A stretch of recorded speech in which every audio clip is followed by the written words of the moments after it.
Hello student, welcome. यहाँ पे हम पढ़ रहे थे 7.2 और उसमें पहले डिस्कशन हमने इसके कर लिए। तो लॉजिकली जो यहाँ पे काम आ रहे हैं हमारे कॉन्सेप्ट, वो यही है कि प्रतिस्थापन किस तरीके से करना है।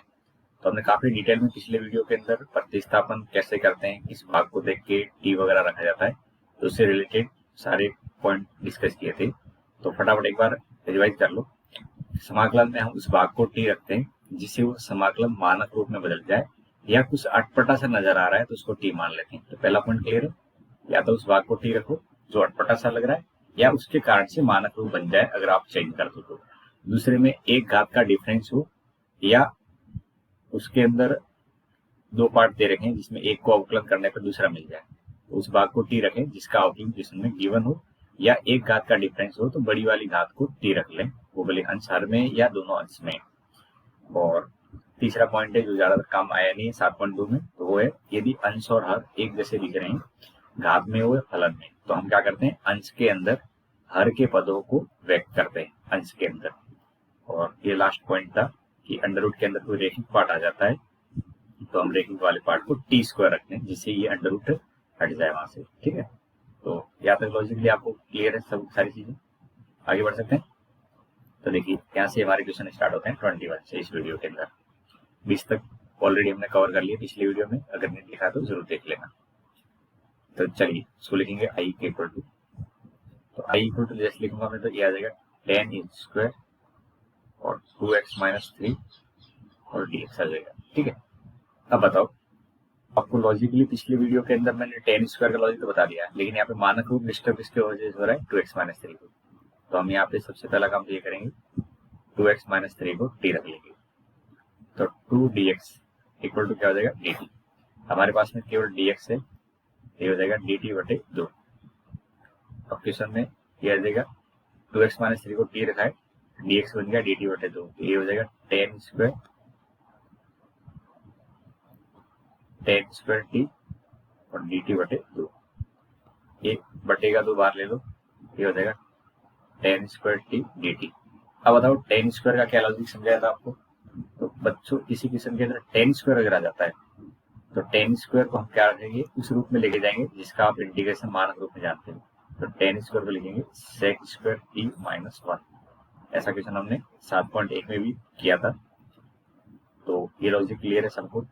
स्क्वायर के सारे बता रखे थे, 10 स्क्वायर आ जाए तो क्या करना है, कॉस स्क्वायर आ जाए तो क्या करना है, साइन स्क्वायर आ जाए तो क्या करना है, ऐसे ही कॉट स्क्वायर वगैरह छह के छह ट्रिग्नोमेट्री के अगर स्क्वायर में आ जाए तो उनका लॉजिक मैंने टेबल के फॉर्म में आपको डिस्कस किया था 7.1 के अंदर। ओके, अब बताओ इसको इंटीग्रेट करेंगे तो 1/2 सेक स्क्वायर का इंटीग्रेशन होता है बच्चों 10, 10t और 1 का dt के रेस्पेक्ट में इंटीग्रेशन होगा t और प्लस का c। अब जो t आपने माना था उसको यहाँ पे रिप्लेस कर दो, 1/2 10 और ब्रैकेट में 2x-3 और माइनस 2x-3 और प्लस c। अब ध्यान देना यहाँ पे ये -3 है, इसको हटा दिया होगा और प्लस c में मिला दिया होगा कि कांस्टेंट है। तो आप अपने आंसर की भी देखोगे तो अभी जो मैंने ऊपर लिखा हुआ आंसर नहीं मिलेगा, आंसर मिलेगा आपको ये वाला जो मैं बता रहा हूँ, जो नीचे लिख रहा हूँ। ये मिलेगा 1/2, क्या मिलेगा 1/2 10 2x-3 माइनस, यहाँ देखेंगे तो ये 1/2 मल्टीप्लाई होगा तो केवल x बचेगा, 2 से 2 कट जाएगा और रिमेनिंग पार्ट है वो c में शामिल हो गया होगा, तो उसको c डैश लिख दो। तो ये आंसर आपको मिलेगा। क्या पता लग गया, ये -3 है, ये कांस्टेंट है तो c के अंदर शामिल कर दो तो उसको c डैश लिख सकते हो आप। ठीक है, तो ये ध्यान रखना, कांस्टेंट को सिंप्लीफाई करके लिखना होता है आंसर में जब भी कोई क्वेश्चन आप सॉल्व करते हो। नेक्स्ट देखो, तो यहाँ पे आप देखेंगे तो इंटीग्रेशन के अकॉर्डिंग देखेंगे तो I equal to sec square 7 - 4x और यहाँ पे dx है। अब यहाँ पे देखेंगे तो 7 - 4x इसको t मान लेते हैं, तो माइनस का 4 dx इक्वल टू dt। तो dx की वैल्यू क्या आ जाएगी, माइनस का dt/4। अब बताओ का इक्वेशन इंटीग्रेशन क्या हो गया, ये हो जाएगा सेक स्क्वायर t और dt/4। इसमें माइनस अगर कॉमन ले लिया जाए तो बचेगा सेक स्क्वायर t और dt। अब अब बताओ सेक स्क्वायर टी का इंटीग्रेशन क्या होगा, तो आपको सर टेन टी और प्लस का सी। अब मैं कहूँ टी क्या है उसको रिप्लेस कर दो, तो टेन और टी की वैल्यू बच्चों आपकी 7 माइनस 4x, तो यहाँ पे रिप्लेस कर देंगे और कुछ चाहे चेंज इसमें करना नहीं, तो ये इसका आंसर हो जाएगा। राइट, ये दोनों क्वेश्चन के अंदर लॉजिक समझ में आ गया। जो अटपटा सा पार्ट नजर आ रहा था उसको हमने क्या कर लिया, टी मान लिया। ओके, नेक्स्ट देखो 23 क्वेश्चन नंबर 23 के अंदर देखेंगे तो आई इक्वल टू, जैसे मैं लिखूंगा ये मुझे नजर आएगा साइन इनवर्स एक्स और अंडर रूट के अंदर 1 माइनस एक्स स्क्वायर और dx। अब आप इस क्वेश्चन को सॉल्व करने के लिए दोनों पार्ट देख रहे होंगे, तो मैंने एक पॉइंट बताया था, उस भाग को टी मानते हैं जिसका अवकलन क्वेश्चन के अंदर गिवन हो। तो हमें क्वेश्चन के अंदर साइन इनवर्स एक्स का अवकलन क्या होता है ये पता है, ये आपको सबको पता होना चाहिए। साइन इनवर्स एक्स का जो अवकलन होता है वो होता है अंडर रूट के अंदर 1 माइनस एक्स स्क्वायर। तो क्वेश्चन के अंदर दोनों है, साइन इनवर्स भी है और इसका अवकलन भी है। बेसिकली ये करना होता है, अगर अवकलन किसी फलन का दे रखा है तो हम उस भाग को टी मानते हैं जिसका अवकलन दे रखा है। तो साइन इनवर्स एक्स को टी मान लेंगे, तो इसका अवकलन हो जाएगा अंडर रूट के अंदर 1 माइनस एक्स स्क्वायर dx और हो जाएगा dt। राइट, तो आपका सवाल बन जाएगा dt dx बटे under root 1 minus x square dt बन गया। तो ये सवाल बन गया साइन इनवर्स एक्स को तो आपने टी माना है, तो टी और बचा हुआ पार्ट dt बन गया। तो इसको सॉल्व करेंगे तो टी स्क्वायर बटे 2 और प्लस का सी, तो 1/2 आगे रहेगा और टी क्या था उसको यहाँ पे रिप्लेस कर दो, साइन इनवर्स एक्स का स्क्वायर जो कि टी स्क्वायर है और प्लस का सी। तो इस क्वेश्चन का आंसर हो जाएगा 1/2 साइन इनवर्स एक्स का whole square plus c. Right, I think यहाँ पे तो किसी को दिक्कत नहीं आनी चाहिए। नेक्स्ट देखो, अब यहाँ पे देखेंगे तो आई इक्वल टू ये दे रखा है 2 cos x 3 sin x और dx बटे में आपके पास में 6 cos 2x plus 4 sin 2x दे रखा है, तो 6 cos x plus 4 sin x। अब पहला काम तो ये करोगे, अगर कुछ कॉमन वगैरह आ रहा है तो उसको बाहर निकाल दो। तो देखो यहाँ पे कॉमन वगैरह आ रहा है, क्या कॉमन आ रहा है यहाँ देखेंगे तो दोनों में से कॉमन आ रहा है आपका 2 कॉमन आ रहा है कि नहीं, तो 2 को कॉमन लेंगे तो 1/2 हो जाएगा और 2 cos 3 sin x और बटे में लिखेंगे तो 3 cos x और 2 sin x। कितना समझना है, अब नीचे वाले पार्ट को आप टी मान लो, तो माना 3 cos x plus 2 sin x equal to t. अब इसका अवकलन करोगे तो minus 3 sin x 2 cos x dx equal to हो जाएगा dt, जो कि एवरेज आपको ऊपर दिख रहा होगा 2 cos x minus 3 sin x dx। तो हमारा सवाल क्या बन गया होगा 1/2, ऊपर वाला पार्ट बन गया dt और नीचे वाले को आपने t माना है, तो dt बटे t। और इसको सॉल्व करेंगे तो 1/2 log t प्लस सी। अब log और t क्या माना था उसको यहाँ पे रिप्लेस कर दो, तो t माना था हमने 3 cos x plus 2 sin x, तो 3 cos x plus 2 sin x और प्लस का c इसका आंसर हो जाएगा। राइट, तो इसी का ध्यान रखना, अगर कुछ कॉमन वगैरह आ रहा है तो उसको पहले आप निकाल लो बाहर, ताकि आपको बार बार वो परेशान नहीं करे इंटीग्रेशन के अंदर। ठीक है, तो आई थिंक आप तो कोई दिक्कत नहीं होगी। अब इस क्वेश्चन को देखिए, यहाँ पे आप देखोगे तो आई इक्वल टू, जैसे मैं लिखूंगा तो ऊपर तो dx है, नीचे cos square x 1 minus 10x का स्क्वायर है। ठीक है, अब देखो इसको नीचे का cos स्क्वायर है, इसको अगर मैं ऊपर ले जाता हूँ ये बन जाएगा sec स्क्वायर x dx और बटे में 1 माइनस 10x का स्क्वायर। अब आपको जब भी किसी क्वेश्चन में tan भी दिख रहा है और sec स्क्वायर दिख रहा है तो आंख बंद कर लो, tan को t मान लो। किसी क्वेश्चन में tan भी और sec स्क्वायर भी है, बहुत इंपॉर्टेंट लॉजिक बोला है मैंने भी, tan है और sec स्क्वायर है dx के साथ में, तो वहां हमेशा tan x को t रखना है। हाँ, इसके साथ में अगर कोई कॉन्स्टेंट वगैरह चिपका हुआ है तो उसको भी साथ में रख लो। तो 1 माइनस 10x इसको t मान लेंगे। तो इसको डिफरेंशिएट करेंगे तो माइनस का sec square x d x equal to d t. Minus sine तो ऊपर है नहीं, इसका मतलब माइनस साइन हटा देते हैं। तो sec square d x equal to हो जाएगा माइनस का डी टी। अब सेक स्क्वायर डी एक्स की जगह माइनस डी टी रख देते हैं। तो हमारे पास में ये ऐसा बन जाएगा,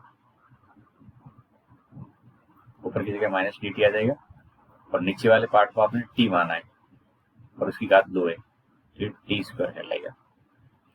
अब बताओ, आपको पता है अगर आप डिफरेंशिएशन करते हो 1/x का तो ये आता है माइनस का 1/x स्क्वायर। ऐसे ही उल्टा भी सोच सकते हो कि माइनस 1/x स्क्वायर का अगर इंटीग्रेशन किया जाए तो कितना निकल के आएगा 1/x प्लस सी आएगा। ध्यान रखना, माइनस 1/x स्क्वायर का इंटीग्रेशन 1/x होता है।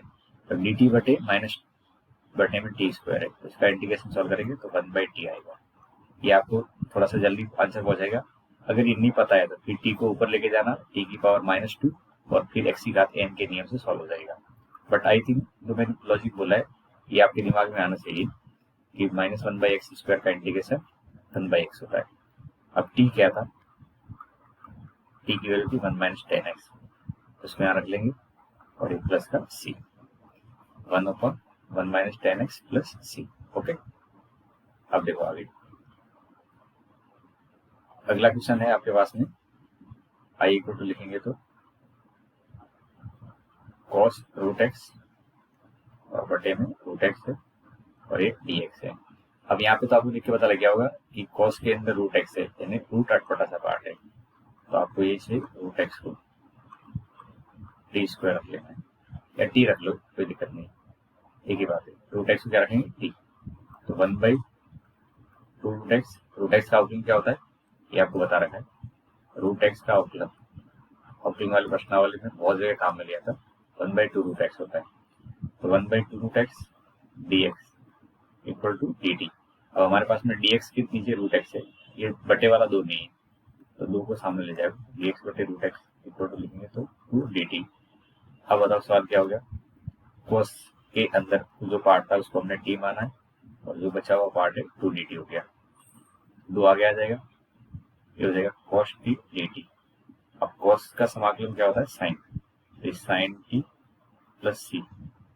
अब बेसिकली टी बताओ क्या था, तो टी की वैल्यू थी रूट एक्स, तो साइन रूट एक्स और प्लस का सी, ये इसका आंसर हो जाएगा। राइट, लॉजिकली समझ में आ गया होगा। रूट एक्स को देख के आपको पता लग गया कि ये अटपटा सा पार्ट है।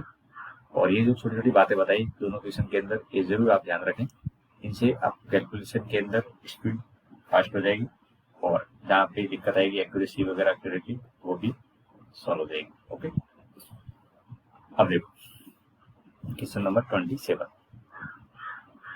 अब इस क्वेश्चन के अंदर आप देखोगे तो लिखा है अंडर रूट के अंदर साइन 2x है और बाहर कॉस 2x और एक dx है। अब अंडर रूट के अंदर जो पार्ट दे रखा है वो साइन 2x है और बाहर देखेंगे तो कॉस 2x है। साइन का अवकलन क्या होता है कॉस, तो हमने ये लॉजिक भी पॉइंट बना के पढ़ा है। यदि किसी भाग का अवकलन क्वेश्चन में दे रखा है तो उस भाग को टी रख लें। तो साइन 2x का अवकलन कॉस 2x है जो क्वेश्चन में दे रखा है, तो हम क्या करेंगे इसको सॉल्व करते समय साइन 2x को क्या कर देंगे टी रख लेंगे, साइन 2x को टी, लेकिन अंडर रूट के अंदर है इसलिए टी स्क्वायर रखें। कौन सा लॉजिक हो गया, यदि क्वेश्चन में कोई भाग दे रखा है उसका अवकलन है तो उस भाग को टी रखना है, अंडर रूट है तो टी स्क्वायर, तो साइन 2x को टी स्क्वायर रख लिया। अवकलन करेंगे तो साइन का अवकलन कॉस और 2x का 2 और dx equal to 2t dt, ये 2 से 2 कट जाएगा तो cos 2x dx equal to आ जाएगा t dt। अब आपका समाकलन क्या बन गया होगा, अंडर रूट के अंदर टी स्क्वायर और cos 2x dx की जगह आ जाएगा t dt। अब under root t square t होता है और टी एक और पहले से तो टी स्क्वायर dt। अब टी स्क्वायर का इंटीग्रेशन करेंगे तो टी की पावर 3 बटे टी प्लस सी। अब बताओ टी क्या था, तो आप बोलोगे टी की वैल्यू थी साइन 2x की पावर 1/2, लेकिन यहाँ पे 3 है तो 1/3 साइन 2x 3 है और पावर में 1/2 तो 3/2 और ये प्लस का c आ जाएगा। तो इसका इंटीग्रेशन क्या है 1/3 साइन 2x की पावर 3/2 प्लस c। ओके, आई थिंक यहाँ तक कोई दिक्कत नहीं आनी चाहिए। अब नेक्स्ट देखते हैं क्वेश्चन। आई इक्वल टू लिखेंगे तो क्या है, आई इक्वल टू आपके पास में cos x dx और अंडर रूट के अंदर 1 प्लस साइन एक्स है। ठीक है, अब इस वाले पार्ट को देख के आपके दिमाग में क्या आ रहा है, 1 प्लस साइन एक्स नीचे और ऊपर cos है, यानी साइन भी है और cos भी है। तो साइन का अवकलन cos होता है, तो हम क्या कर सकते हैं, साइन वाले पार्ट को t मान लो तो cos x dx dt में चला जाएगा। साथ में कॉन्स्टेंट भी है और अंडर रूट भी है, तो क्या मानना बेटर रहेगा इसमें। तो आप इसको अगर समझ पाए हो मेरी बात, तो 1 प्लस साइन एक्स को आपको टी स्क्वायर रखना पड़ेगा। 1 प्लस साइन एक्स को टी स्क्वायर रखा तो cos x dx इक्वल हो जाएगा 2t dt। cos x dx equal हो जाएगा 2t dt।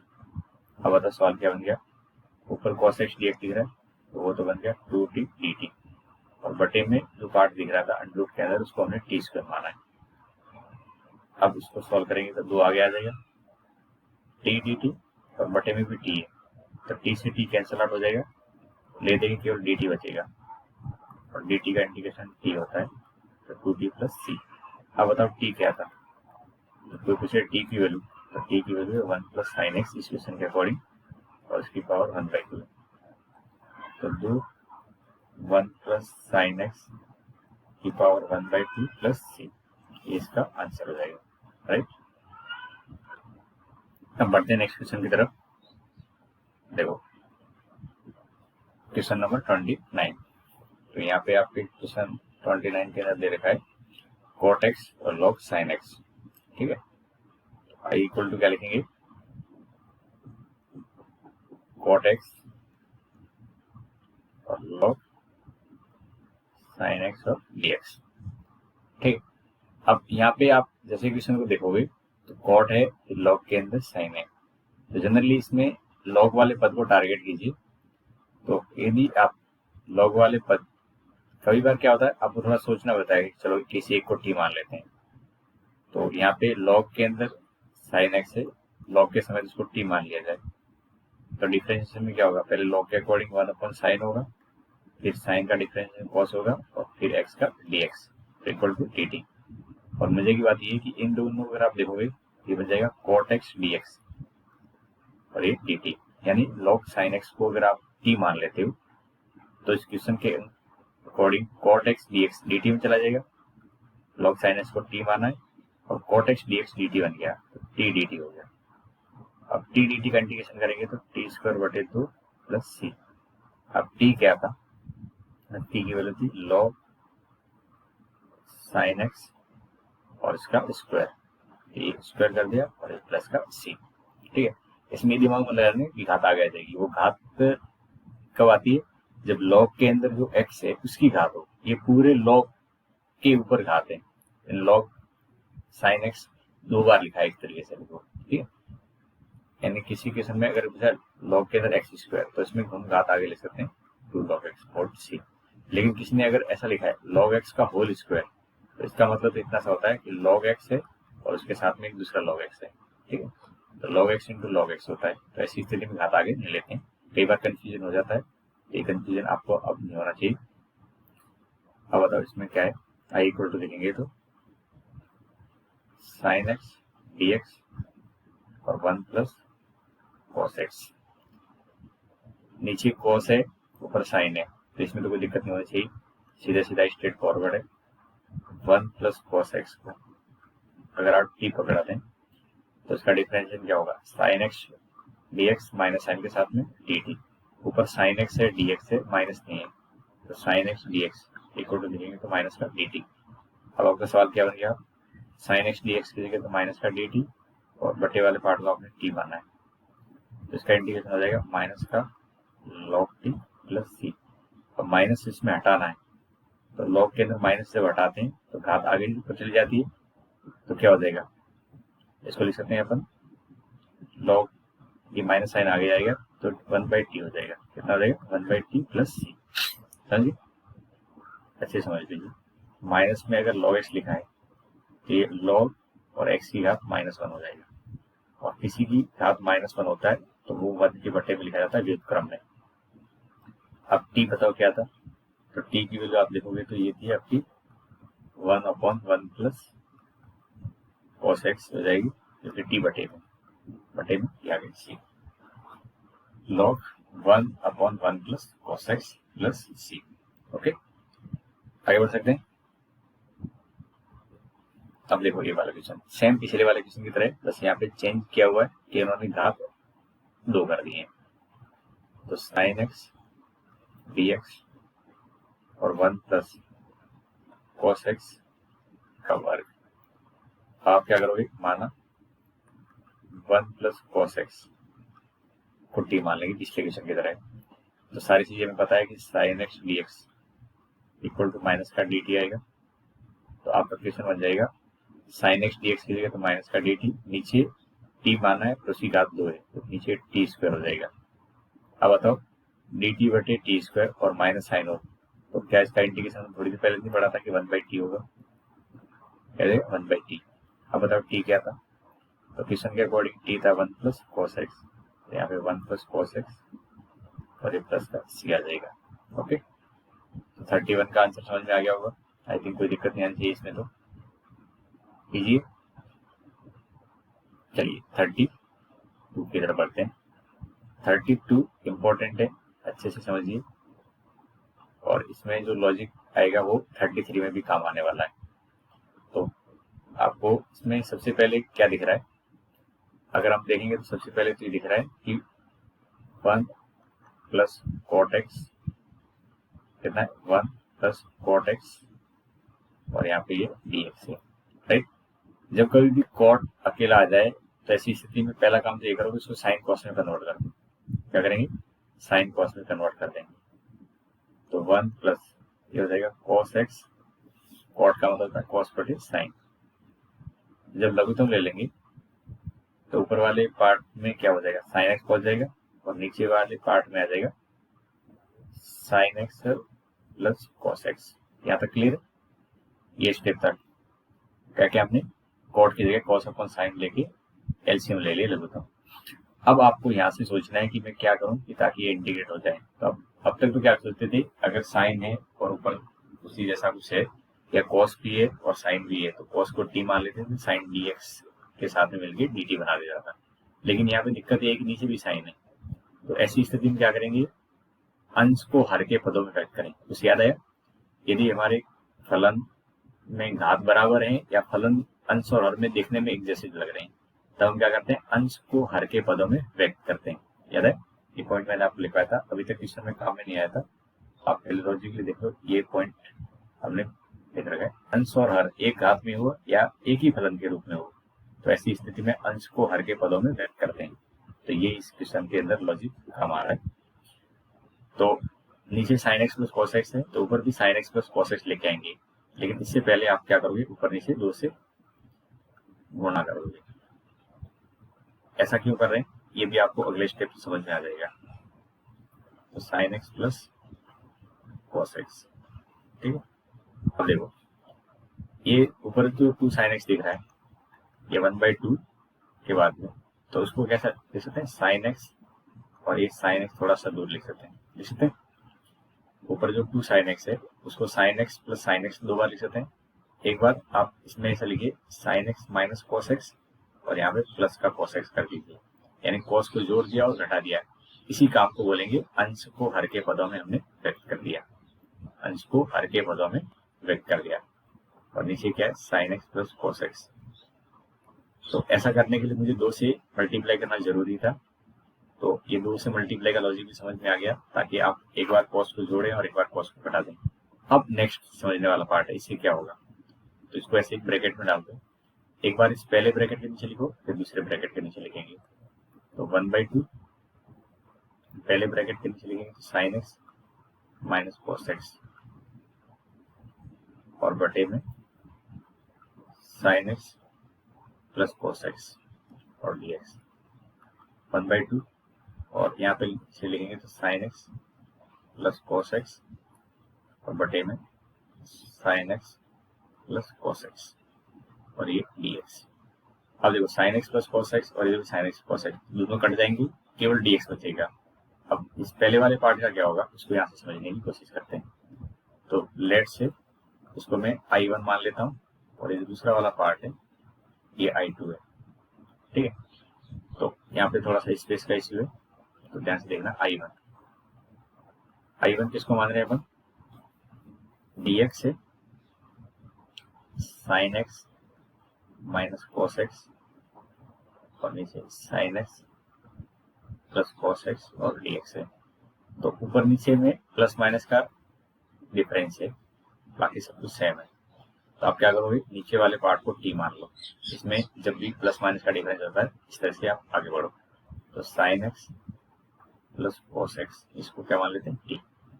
तो डी आउटलाइन करेंगे तो क्या हो जाएगा, कॉस एक्स और कॉस का प्लस साइन माइनस का dx इक्वल टू dt। अब ऊपर sign x minus cos x है, हमारे पास में आ रहा है कॉस माइनस साइन, तो इसमें से अगर माइनस कॉमन ले लिया जाए, sign x minus cos x minus common लिया वो आगे आगे dt के पास चला गया तो माइनस का dt हो जाएगा।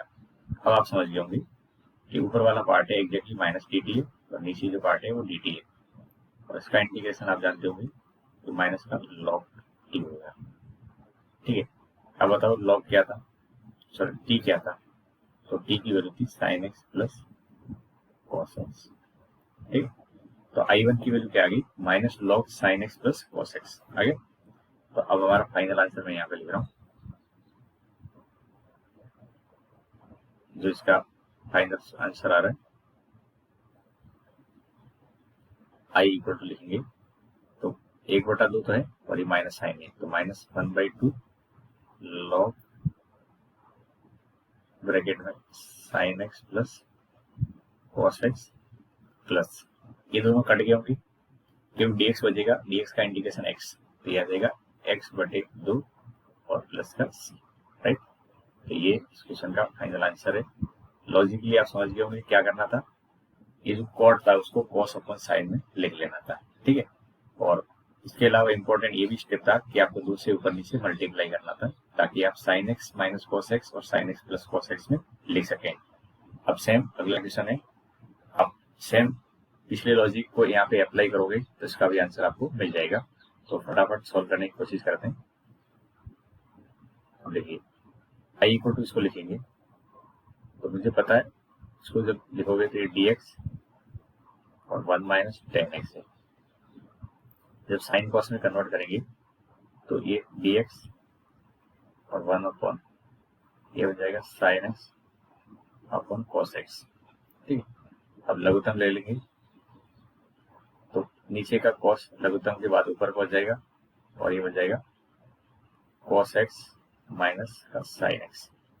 अब ध्यान दो 2 से ऊपर नीचे मल्टीप्लाई करना पड़ेगा अभी, तो 2 cos x dx और नीचे वाला पार्ट cos x माइनस का साइन x।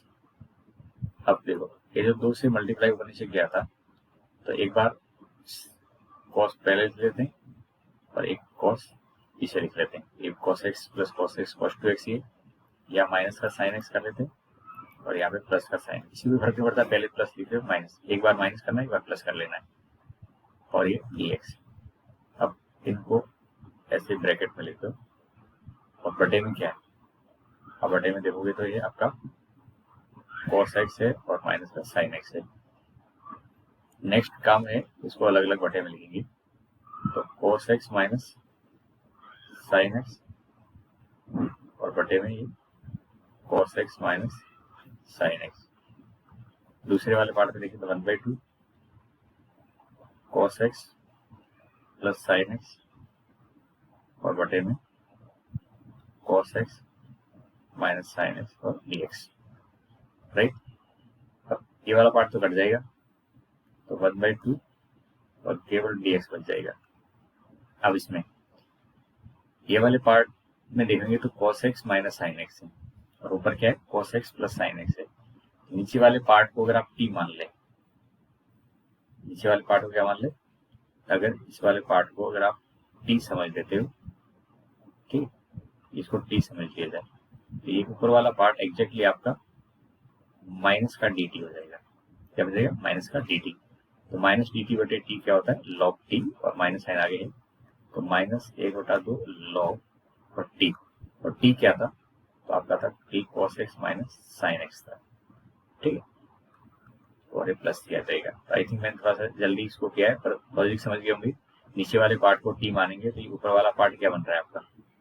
ये ऊपर वाला पार्ट माइनस का डी टी बन रहा है, माइनस डी टी बटे टी माइनस का लॉग टी। तो टी जो होता है उसको रिप्लेस कर देंगे, तो ये आपका फाइनल आंसर आ जाएगा। क्लियर यहाँ तक? आगे बढ़ सकते हैं? ठीक है, नेक्स्ट देखोगे तो I equal to under root के अंदर टेन एक्स है,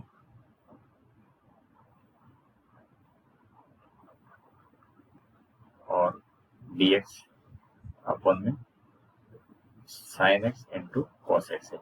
तो टेन भी है, साइन भी है, कॉस है। ऐसी स्थिति में क्या करते हैं? क्वेश्चन के अंदर टेन का पद बनाने की कोशिश करते हैं।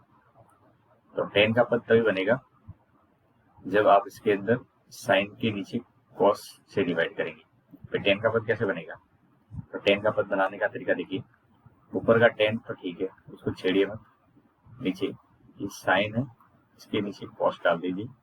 तो कॉस मल्टीप्लाई भी करना पड़ेगा, और कॉस एक पहले से है तो कॉस स्क्वायर एक्स हो जाएगा, ठीक है। अब देखो नेक्स्ट, ये root ten x, cos square नीचे वाला ऊपर जाएगा तो sec square x d x, और बटे में कितना आ जाएगा? बटे वाला पार्ट आ जाएगा आपका टेन एक्स, ठीक है। ऊपर रूट में नीचे पूरा टेन है, तो आपको पता है अगर अंडर रूट हो और नीचे पूरा एक्स हो तो सॉल्व होके कितना आता है? अंडर रूट के अंदर एक्स बच जाता है नीचे, तो रूट टेन एक्स और बटे में टेन एक्स, इसको देखेंगे ये बन जाएगा ऊपर तो sec square x d x, ठीक है, और ये कट के अंडर रूट के अंदर टेन एक्स नीचे बच जाएगा, पता यहाँ था, ठीक है, अंडर रूट के अंदर टेन एक्स। अब क्वेश्चन सिंप्लीफाई हो चुका है, अब आप प्रतिस्थापन के बारे में सोच सकते हैं। तो टेन है और सेक स्क्वायर है, तो इसका एक ही तरीका होता है, टेन एक्स को टी रख लें, और ये अंडर रूट के अंदर है तो टी की बजाय टी स्क्वायर रखें। तो क्वेश्चन हो जाएगा sec square x d x equal to 2t dt, right. अब आपका क्वेश्चन क्या बन गया? सेक स्क्वायर डी एक्स की जगह तो 2t dt आ गया, और नीचे वाले पार्ट को आपने टी रखा है और वो अंडर रूट के अंदर है, सॉरी टी स्क्वायर रखा है, तो अंडर रूट टी स्क्वायर और टी कट जाएगी, दो आगे जाएगा, केवल डी टी बचेगा। डी टी का इंटीग्रेशन टी प्लस सी, और टी क्या था? बताओ टी क्या था? तो टी की वैल्यू यहाँ से देखेंगे तो ये अंडर रूट टेन एक्स था। टी क्या था? अंडर रूट टेन एक्स, तो 2 under root ten x plus सी। तो क्या करना था यहाँ पे? क्वेश्चन को टेन और सेक स्क्वायर में कन्वर्ट कर लेना था, जिसे आप टेन को टी रखें तो सेक स्क्वायर वाला पार्ट डी टी बना दें, और ऐसा आपने यहाँ पे देखा तो बन भी गया था, ठीक। तो अब थोड़े से क्वेश्चन अच्छे हैं कि 30 के बाद वाले क्वेश्चन, इनको आपको लॉजिकली समझना पड़ेगा। जब तक कोई पार्ट के अंदर आपको पहले से लॉजिक क्लियर नहीं तो कैलकुलेशन आपके दिमाग में आएगी नहीं कि क्या करना है। नेक्स्ट देखो क्वेश्चन नंबर 35। अब यहाँ पे 35 देखेंगे तो कितना है? 1 प्लस लॉग एक्स है का स्क्वायर है, और यहाँ नीचे एक्स और ये डी एक्स है, ठीक। 1 प्लस लॉग एक्स का होल स्क्वायर है और नीचे एक्स है। जब भी मैं डी एक्स बटे एक्स देखता हूँ तो मेरे दिमाग में एक ही लॉजिक आता है कि लॉग को टी रख लिया जाए, और लॉग के साथ में देखोगे तो कॉन्स्टेंट भी है, तो यहाँ पे 1 प्लस लॉग एक्स को टी रखते हैं। 1 प्लस लॉग एक्स को टी रखेंगे तो 1 by x d x equal to क्या हो जाएगा? D T.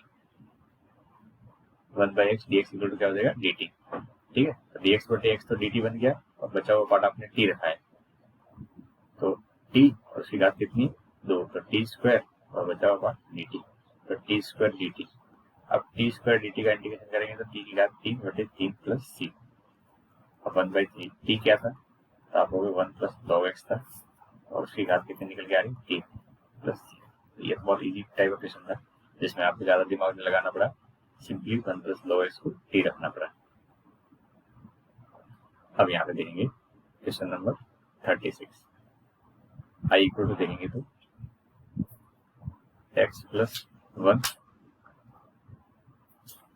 X plus log x का स्क्वायर और बटे में एक्स और एक डी एक्स है।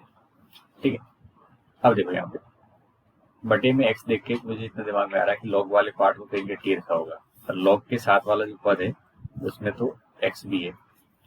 तो एक काम करते हैं, जो लॉग के साथ वाला पद है उस सबको लेते हुए टी मान लेते हैं।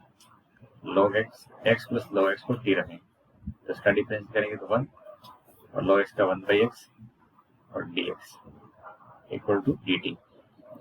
लघुत्तम लेंगे तो x प्लस 1 बटे x d x equal to d t. अब आगे देखो x प्लस 1 ये बटे में x इंटू डी एक्स लिख रहे हैं, तीनों मिलके तो डी टी बना देंगे और इसको आपने टी माना ही है। तो सवाल आपका क्या हो जाएगा, x प्लस लॉग एक्स वाले को टी माना है तो टी स्क्वायर और जो शेष बच क्या है वो एग्जैक्टली बचा डी टी है। क्या है, डी टी है। तो टी स्क्वायर डी टी हुआ क्या, नहीं हुआ, हो गया।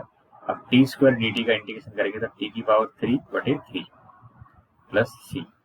अब बताओ टी क्या था, तो 1/3 आ गई।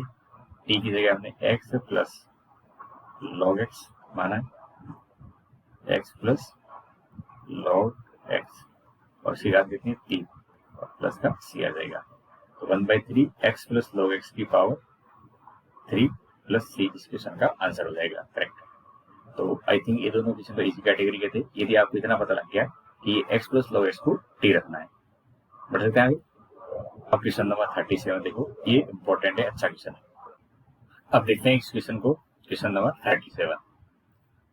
तो यहाँ पे पहले इंटीग्रेशन के फॉर्म में लिख लेते हैं, एक्स की पावर 3 साइन और इसके अंदर देख रहा है टेन इनवर्स एक्स की पावर 4 और अपॉन में 1 प्लस एक्स की पावर 8 और dx है। ठीक है, अब देखो आपको साइन के अंदर जो कुछ दिख रहा है क्या अटपटा नजर नहीं आ रहा है, आ रहा है। और अटपटा सा पार्ट जो होता है हम उसको टी मानते हैं। तो बेसिकली आपको टेन इनवर्स एक्स की पावर 4 को टी मानना है। अब बताओ, आपने ये तो पढ़ रखा है कि टेन इनवर्स एक्स का जो आउटकम होता है वो होता है 1/1 प्लस एक्स स्क्वायर, इसमें कोई दिक्कत नहीं है। तो इसका आउटकम करेंगे तो यहाँ पे x की जगह x की घात 4 है, तो यहाँ पे होगा 1 प्लस एक्स की पावर 4 का स्क्वायर और फिर x की पावर 4 का आउटकम करेंगे तो 4x³ dx equal to dt। अगर थोड़ा सा इसको प्रॉपरली लिखने की कोशिश करें तो x की पावर 4 x की पावर 3 dx और नीचे x की पावर कितनी हो जाएगी 4 × 2 8 हो जाएगी और यह आ जाएगा dt बटे 4। कितना हो जाएगा dt बटे 4 यानी x की घात 3 dx अपॉन में 1 प्लस एक्स की पावर 8 को आप रख सकते हो dt बटे 4। तो देखिए x की घात 3 है, dx है और बटे में 1 प्लस एक्स की पावर 8 है। तो हमारा सवाल अब क्या बन गया होगा, हमने साइन के अंदर वाले पार्ट को t माना है, ये तो हो गया साइन t और जो बचा हुआ पार्ट है वो dt बटे 4 बन जाएगा। ओके, तो 1/4 आगे ले लेते हैं और ये हो जाएगा साइन t dt। अब आगे इंटीग्रेशन करेंगे तो 1/4 साइन का इंटीग्रेशन क्या होता है माइनस का कोस t plus C. Okay, minus 1/4 कोस और t क्या था, t था टेन इनवर्स एक्स की घात 4 plus C. Okay, minus 1/4 cos tan inverse x की पावर 4 प्लस सी इस क्वेश्चन का करेक्ट आंसर हो जाएगा। तो लॉजिकली आप समझ गए होंगे कि अटपट से पार्ट को हमने टी रख के इसको सॉल्व कर लिया, आसानी से आपका सॉल्यूशन आ गया, राइट। अब बढ़ते हैं आगे। दो ऑब्जेक्टिव क्वेश्चन है जिसके अंदर आपको डबल शब्द में आंसर दे रखे, एक सही होगा। तो ये भी एक क्वेश्चन की तरह सॉल्व करोगे आप। देखो ऊपर दे रखा है 10 एक्स की पावर 9 प्लस 10 की पावर x लॉग बेस में e है और यहाँ पे 10 है, ठीक है, और dx और अपॉन में दे रखा है x की पावर 10 प्लस 10 की पावर x। आप यहाँ से मुझे बताओ क्या आपको a की पावर x का आउटकम का सूत्र पता है, तो ये होता है a की power x into log a जिसका बेस e होता है। बस ये अगर आपको पता है तो बटे में x की पावर 10 जो दे रखा है, माना x की पावर 10 प्लस 10 की पावर x, इसको आप t मान लो। तो अवकलन करेंगे तो 10 आगे जाएगा, 10 x की पावर 9 और a की पावर x के रूप से सॉल्व करेंगे तो 10 की घात x इंटू लॉग 10 जिसका बेस e है, ये हो जाएगा। और dx के साथ लिखेंगे तो कितना हो जाएगा, dt हो जाएगा। x की पावर 10 का अवकलन करेंगे 10, x की पावर 9 और a की पावर x से 10 की पावर x का अवकलन करेंगे। अब देखो ये एग्जैक्टली आपके पास में अंश में पड़ा हुआ है dx के साथ में, तो अंश वाला पार्ट तो सब मिलके dt बना देगा, नीचे वाले को आपने t माना है तो dt बटे t। अब dt बटे t का इंटीग्रेशन होता है log t प्लस c, और t क्या था उसको आप यहाँ पे रिप्लेस कर दो, तो t था हमारा x की पावर 10 प्लस 10 की पावर x और प्लस का c। ऐसा कोई ऑप्शन आपको नजर आ रहा है? हाँ बिल्कुल ऑप्शन नजर आ रहा है हमें, ऑप्शन नंबर डी, x की पावर 10 प्लस 10 की पावर x है, ये लॉग के अंदर है। ओके, तो क्या पता होना चाहिए था a की पावर x का अवकलन क्या होता है, ये आपको इसमें पता रहे तो बहुत आसानी से इस क्वेश्चन को सॉल्व कर लेंगे। अब देखो 39, क्वेश्चन नंबर 39 के अंदर देखेंगे तो आई के इक्वल टू जैसे मैं लिखूंगा तो ये मेरा क्वेश्चन हो जाएगा dx और ये है साइन स्क्वायर एक्स और कॉस स्क्वायर एक्स, राइट। अब नीचे साइन स्क्वायर और कॉस स्क्वायर है, दोनों स्क्वायर के फॉर्म में एक साथ दे रखे हैं, तो ऐसी स्थिति में क्या करेंगे बच्चों, एक ऊपर जो पद दिख रहा है 1, इसको मैं त्रिकोणमिति की सहायता से अगर लिखना चाहूँ तो लिख सकता हूँ cos square x plus sine square x. बताओ इसमें तो कोई आपत्ति नहीं, तो 1 को अगर चाहे तो ऐसा लिख सकते हैं, बट इससे हमें क्या हेल्प मिलेगी वो आपको अगले स्टेप में समझ में आएगा। एक बार कॉस के नीचे दोनों को लिख दो, कॉस स्क्वायर के नीचे तो कॉस स्क्वायर और इसके नीचे साइन स्क्वायर एक्स और कॉस स्क्वायर एक्स प्लस दूसरा पार्ट है साइन स्क्वायर एक्स और बटे में देखेंगे तो साइन स्क्वायर एक्स और कॉस स्क्वायर एक्स और ये dx है। यहाँ तक ठीक है। अब हम देखो ध्यान से, कॉस स्क्वायर से कॉस स्क्वायर कट जाएगा तो 1 अपॉन साइन स्क्वायर एक्स बच जाएगा और यहाँ से साइन कट जाएगा तो नीचे 1 अपॉन कॉस स्क्वायर बच जाएगा और ये ऐसा कुछ नजर आने लग जाएगा। अब आप सब लोग जानते हो साइन स्क्वायर को अगर आप ऊपर लिखना चाहो नीचे से तो एक कॉस स्क्वायर एक्स हो सकता है और कॉस स्क्वायर ऊपर जाके लिखेंगे तो ये सेक स्क्वायर एक्स हो सकता है। यहाँ तक क्लियर? अब इंटीग्रेशन के दोनों सूत्र अगर आपको याद है, अगर मैं पूछूं कोसेक स्क्वायर एक्स और dx का इंटीग्रेशन क्या होता है तो आपका सबका जवाब आना चाहिए माइनस कॉट एक्स प्लस सी होता है। और ऐसे में पूछूं कि सेक स्क्वायर एक्स का इंटीग्रेशन क्या होता है तो ये होता है tan x प्लस सी। ये दो फॉर्मूला अगर आपको पता है तो अब आपका आंसर आ गया है। कोसेक स्क्वायर एक्स की जगह लिखेंगे माइनस का कॉट एक्स और सेक स्क्वायर एक्स की जगह लिखेंगे tan x, ये हो गया इंटीग्रेशन प्लस सी।